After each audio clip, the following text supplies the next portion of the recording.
All right, today we're going to unlock a seriously cool mathematical shortcut. It's a tool that takes these big, clunky numbers and makes them simple and, well, elegant. And it's something you can use everywhere, whether you're in the kitchen, on a job site, or just trying to make sense of the world. We've all been there, right? You're staring at a fraction like this one, 16 over 40, and it just feels messy. It feels like there's a simpler truth hiding inside it. Well, guess what? There is. And today, we're gonna find it. So, to find that simpler truth, we need to build the right tool. And that tool is called the highest common factor. Now, to really get what that means, we're going to break that name down piece by piece. Let's do it. First up, the word factor. Super simple. A factor is just a whole number that divides into another number perfectly, with no remainder left over.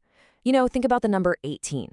The factors are 1, 2, 3, 6, 9, and 18, because all of those numbers go into 18 nice and clean.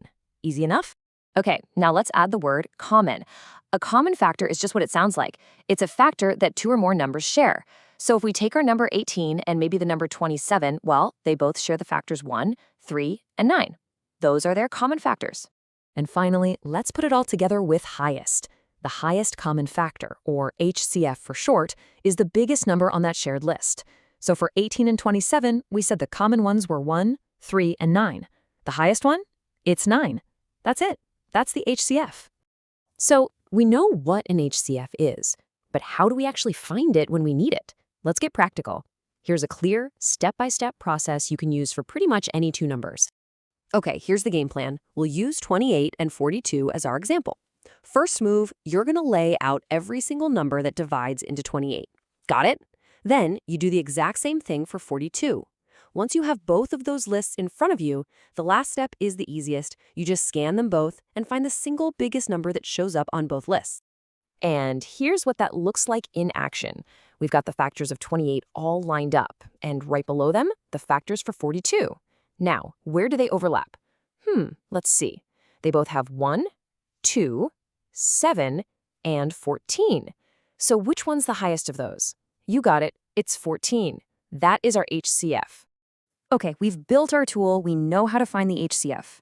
Now it's time to go back to that original problem and see how this powerful little number gives us the shortcut we've been looking for. This is the payoff. Remember this guy? 16/40ths? It looked kind of complicated before, didn't it? Well, now we've got a plan. We're going to use the exact same steps we just learned to find its hidden simplicity. All right, let's run the play. First, list all the factors of 16. Done. Then, list all the factors of 40. Done. Now let's look for the overlaps, the numbers that are on both lists. We can see 1, 2, 4, and, yep, 8.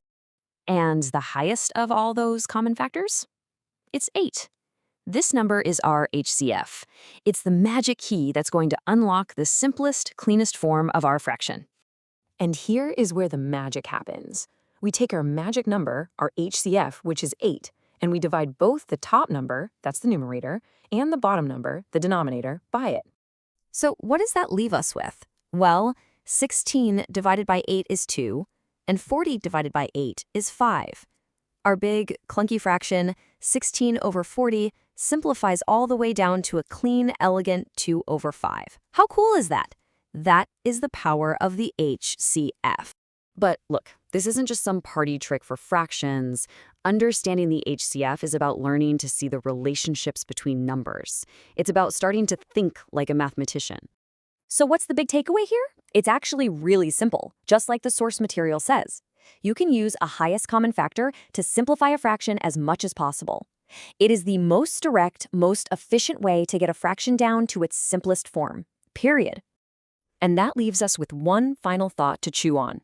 We've totally mastered the highest common factor, but how does it connect to its cousin, the lowest common multiple, or LCM? What do you think is the hidden relationship between the biggest number that divides into two numbers and the smallest number they both divide into? Now that is a fascinating puzzle to explore next. Thanks for joining this explainer.